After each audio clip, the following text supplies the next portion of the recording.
All right, thanks for tuning into a special edition of the Dasch Cast. I'm your co-host, Brandon Colongo. We have Curtis Dasch, and like I said, special edition. It is Florida, Georgia, and we couldn't possibly live in Jacksonville and not, have a cast specifically Absolutely. for this game. As you might know, I'm a big Gators fan. Been a Gators fan for quite a while.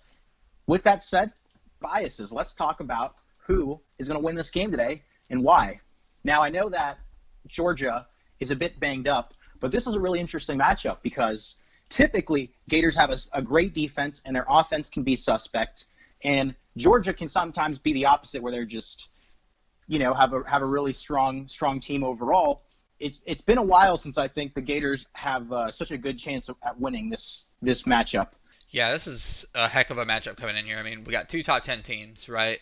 Georgia at number 5 and Florida at number 8. And normally, admittedly, I'm not one to watch a whole lot of college football. However, I have watched several Florida games. I have seen Trask and have paid attention, particularly to the Florida team and how it's run.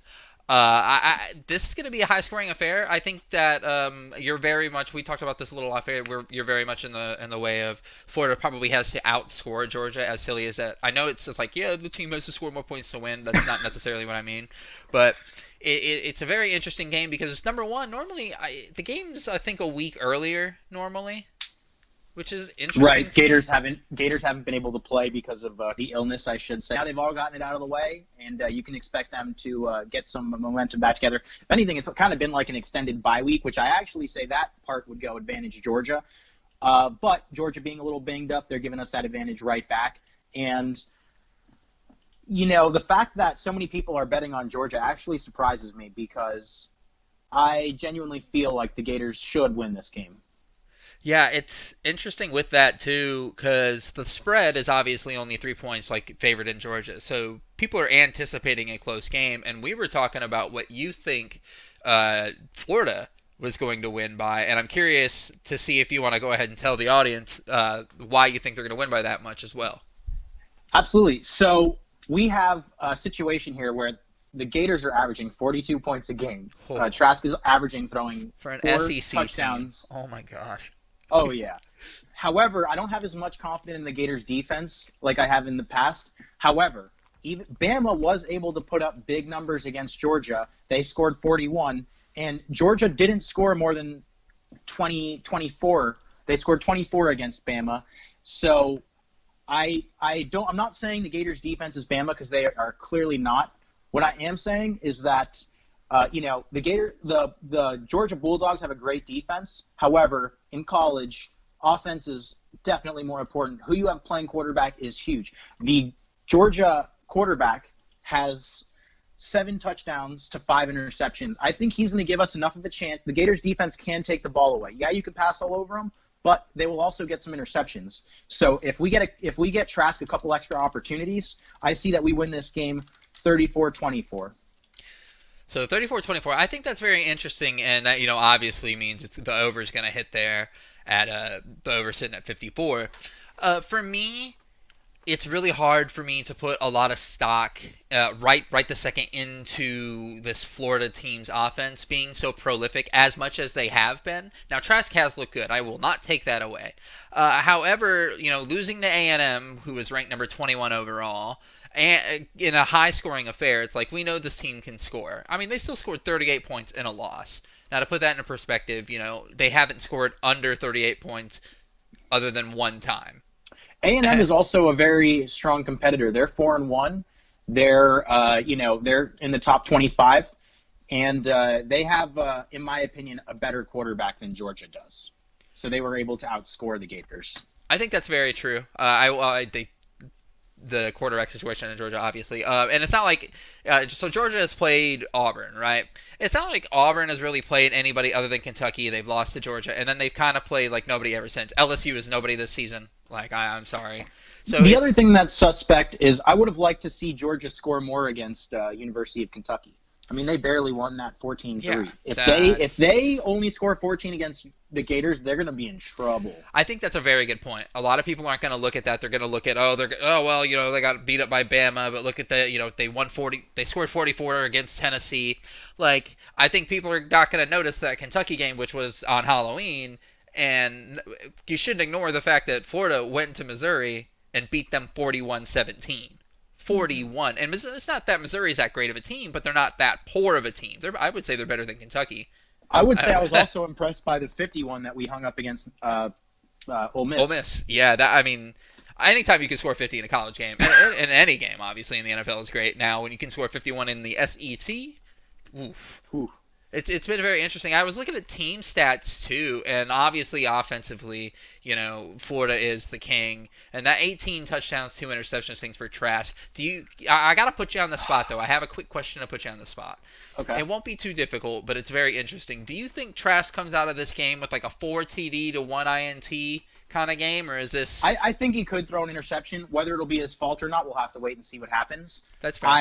I think that of his 2 interceptions, 1 was his fault and 1 wasn't. And so we will see what happens and how it all plays out. I do think Georgia's defense is good enough to take the ball away. So if Trask's going to throw more interceptions, this would potentially be the game. The other thing is, interestingly enough, the Gators don't really run the ball like they used to. I mean, Pierce, one of our top rushers, has only 34 carries on the year, almost 170 yards and a touchdown. Whereas if you look at what Georgia tries to do, they try to minimize how much they use Bennett at quarterback. And they try to really pound the ball, 90 carries for White, the Georgia running back. So you can expect to see lots of passing from the Gators and trying to score as quickly as possible. And you can expect Georgia trying to slow this game down. And if Georgia makes the mistake of trying to get into a shootout, they're going to be in trouble.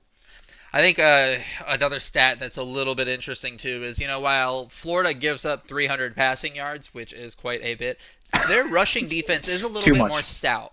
They give up 133 yards, which is still a lot, but in terms of 300, if you're going to get into a shootout, they're going to have to pass the ball. Well, I think if that's going to be how it is, and you got to think, Georgia still gives up a little over 200, it's 220 yards in passing. Why can't Trask? If Trask hangs 220 and they're an efficient 220 yards, he could still have a 4 TD game, Absolutely. 5 TD game, and look really, really good. Not saying, the counter to that would obviously be the Georgia quarterback could hang up numbers efficiently in 300 yards, but I just don't think that's he hasn't shown me that he really can. 7 TDs to 5 INTs. I really think Trask here has a very good opportunity. If you're only going to get the guy 300 yards, you could really 220, you could turn that into 4 really efficient touchdowns. Look at Rodgers on Thursday night.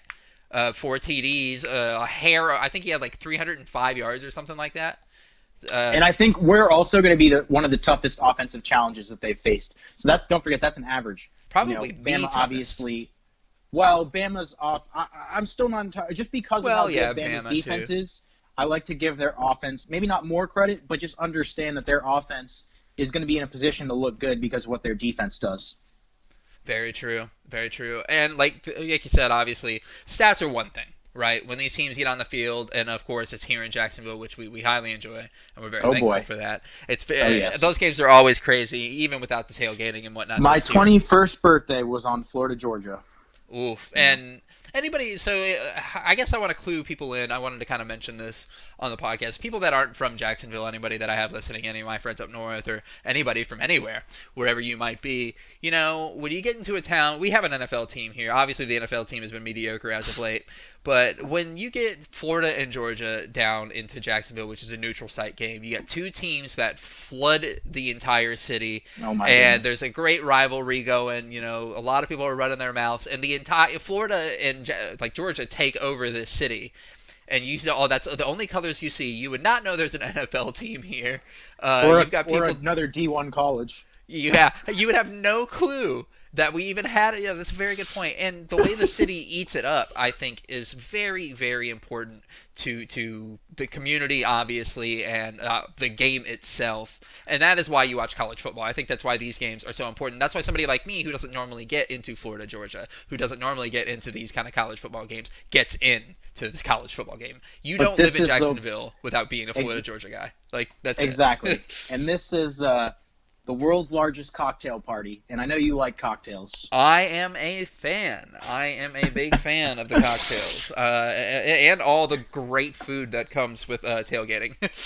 And hopefully this week some great football. So be sure to smash the like button, leave us a comment. Hey, before we go real quick, Curtis, tell me, what do you think the score is going to be? I actually am going to go a little bit more onto your boat. I think this is probably going to be a 31-30 kind of game. I think it's going to be that close. 33-30. Okay. I think 31-30 is where I'm putting the hammer down. All right. Well, there you have it. Awesome. Thanks for watching, everyone. Comment topics you want us to indulge in. And we got some other stuff coming for you, too. My flag football season is about to start here on Monday, so we got some ideas. That's going to be fun. We'll get some updates here and there. Awesome, guys. Thanks for watching.